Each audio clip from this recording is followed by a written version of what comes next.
بسم الله الرحمن الرحيم الحمد لله رب العالمين والصلاة والسلام على أشرف الأنبياء والمرسلين محمد رسول الله صلى الله عليه وعلى آله وصحبه وسلم تسليما كثيرا كثيرا. Amma ba'du, my brothers and sisters, it is very important in life to define ourselves. Everything depends on how I define myself. How do I see myself? Who am I? Based on that, what do I do? What can I do? What can't I do? What is appropriate, what not appropriate? What gives leverage? What does not give leverage? And so on and so forth. Now Allah subhanahu wa ta'ala made the laws that run this universe, including our world. They include the laws of physics, which we call natural laws, but those are not the only ones that Allah made. There are others which are equally powerful, non-negotiable, and inescapable, that govern and determine the success, and influence, and happiness of human life. Those who learn those laws and operate according to them can have as much success and influence and happiness as they wish. Those who go against those laws, they pay the price. Sometimes they drag others into that mess as well. So my question to myself and you is, are we spectators or players? How do we define ourselves? Are we spectators or players? The difference is skin in the game. Spectators can watch and scream encouragement or abuse. They wear t-shirts and caps and discuss the game, but they have no impact on the outcome. They don't decide who wins or loses the game because they have no skin in the game. They don't bleed for the cause. They don't invest time, money, sweat and tears to help their side to win. They just scream from the stands. That seems to be our situation as Muslims today in the world. We don't want to invest. We don't want to bear inconvenience. We don't want to stand in the street in the rain or sunshine to make our voices heard. We want someone else to do it for us. We want someone else to lose their jobs, get doxxed, get brutalized by the police, even go to jail for our cause. But we don't even want to be seen with them. Yet we want our cause to win. Well, all I can say to you is good luck, because you are going to need a lot of it. Allah subhanahu wa ta'ala created a world of cause and effect. Those who benefit from a rise in the share price are shareholders in that firm, not those who read the Financial Times but have no money in the firm. So therefore my advice to myself and you is invest in yourself, invest in your family, invest in your society. Ask yourself, how much money did I spend to enhance my own knowledge, my own skills, my own ability, my own understanding of life. If we want influence, we have to do this. If you want power, start contributing. It's like a tweet I saw the other day by somebody who was obviously against BDS and the boycott campaign. And the tweet said, I want to boycott everything made by Muslims. Can someone please send out a list? How tragic is that? Now remember, we came to give, not to take. Our teacher taught us, and we were supposed to teach the world. But instead, we forgot the teacher and his teachings and started learning from others. We didn't even have the sense to ask, who am I learning from? What is his interest in me? Why would he teach me anything to benefit me? I remind myself and you that in the life of every man and woman comes a time when a window opens and they have a unique opportunity to make an impact and influence others. To succeed, we need to anticipate and prepare for the opening and act with courage when our window opens. The window doesn't stay open all the time. The window shuts. And once the window shuts, life is over, even if you remain alive. Our window is open now. As I mentioned, once the window shuts, life is over, even if you remain alive. Because to live is not merely to draw breath. To draw breath is to survive. To live is to create a legacy of honor. We hear two statements, usually from well meaning but confused people, regarding politics. One, I'm not interested in politics. And the other one, politics is dirty. Well, guess what? As somebody said, you may not be interested in politics, but politics is interested in you. It's like a deer saying, I'm not interested in the wolf. If the deer wants to survive and thrive, there is only one way. Get interested in the wolf to influence him in your favor. That's what we must do with politics. Become interested, contribute, participate, and become influential. As for politics being dirty, that is true as a description of the current state. But that doesn't mean that it must necessarily remain that way forever. Anything dirty remains dirty for one reason only, and that is because those affected by the dirt have got used to it and they choose to remain with the dirt. If those affected by dirty politics do what they do when they encounter dirt in anything else, the dirt will go the same way. So let us complete that statement. Politics is dirty, and add, but we are going to clean it. Believe me, it will happen. It is waiting to be cleaned. The cleaning cannot happen without us getting our hands dirty. But once we start washing, both the fabric of politics and our hands will become clean. Politics is the art of influencing. Allah subhanahu wa ta'ala sent us to influence. Allah subhanahu wa ta'ala said, Kuntum khayra ummatin ukhrijat linnas ta'amuruna bil ma'rufi wa tanhawna 'anil munkari wa tu'minuna billah. Allah subhanahu wa ta'ala said, you are the best people, your best of people, best community ever raised for the benefit of humanity. You encourage good, you forbid evil, and you believe in Allah. What is encouraging good and forbidding evil if it is not influencing? Tell me.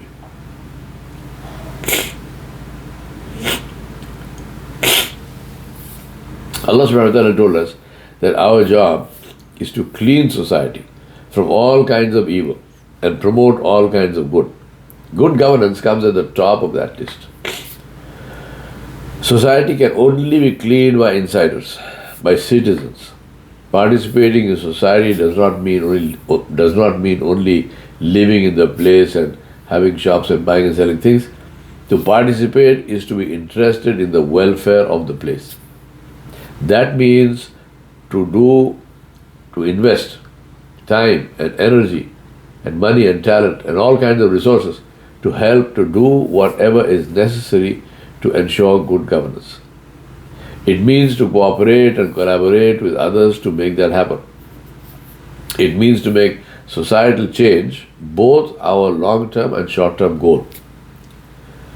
We can and must move from a position of deciding which of two bad choices is the least harmful to deciding which of two or more good choices is the most beneficial.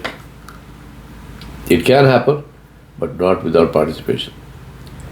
We must play the game, not just watch from the sidelines and brainwash ourselves that we can do nothing.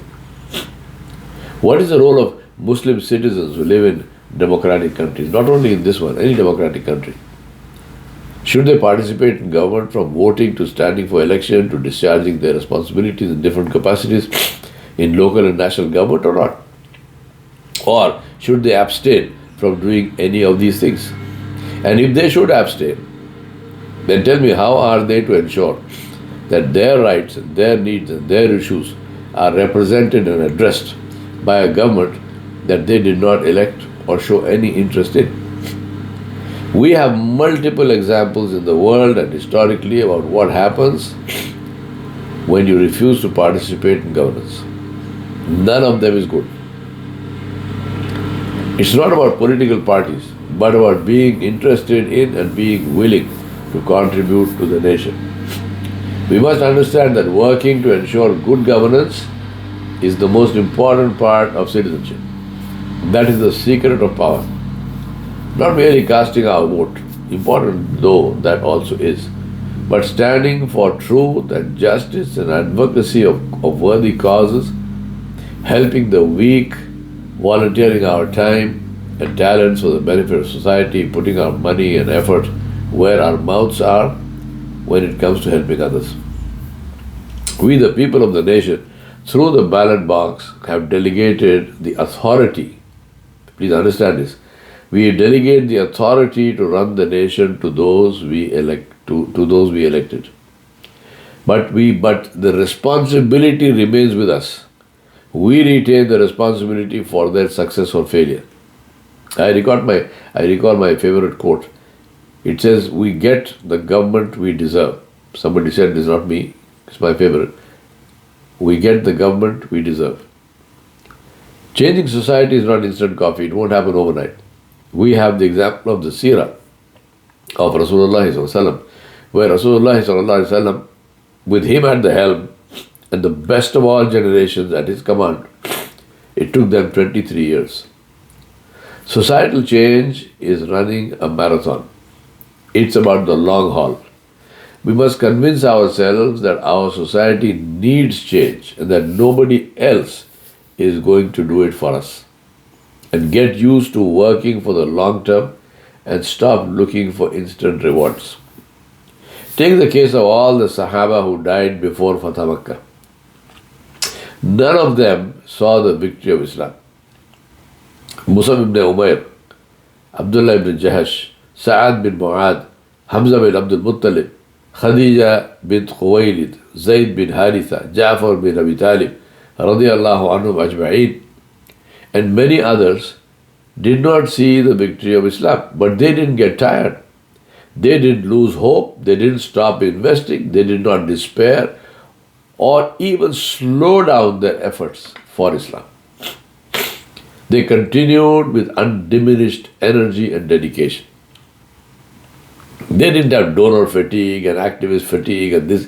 We have invented these terms to justify our laziness, to justify the fact that we don't want to move for our own benefit.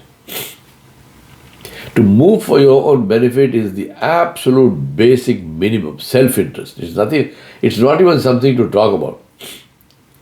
If we do only that, we should be ashamed of doing that. We are supposed to do things for others' good, not only for our good. But we don't even do that. So where are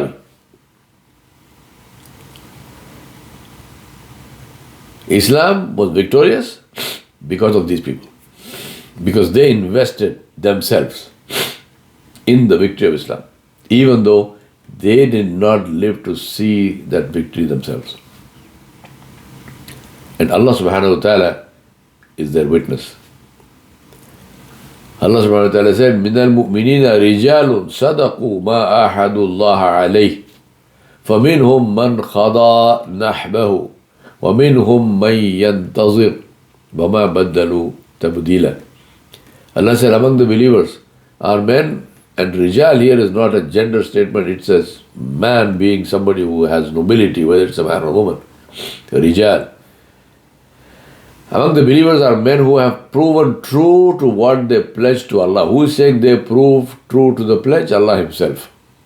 Some of them have fulfilled their pledge with their lives, others are awaiting their turn. But they have not changed their commitment in the least. وَمَا بَدَّلُوا تَبْدِيلًا. Allah subhanahu wa ta'ala praised them and called them ar-rijal, real men, real people of nobility, men or women, people of honor who were true to their word and did not break their pledge. Our pledge with Allah is for life. Our akhirah is the reward for that pledge. So how can we get tired? How can we give up when Rasulullah never gave up and his Sahaba never gave up? He is our example and to that we must remain true.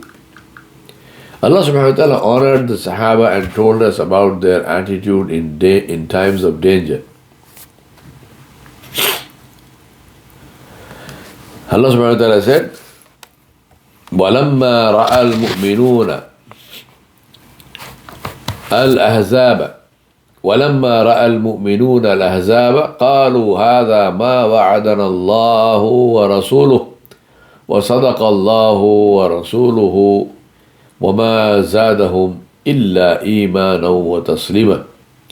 Allah said, when the believers saw the enemy alliance, they said, this is what Allah and His Messenger sallallahu alaihi wasallam promised us. This is what they promised us.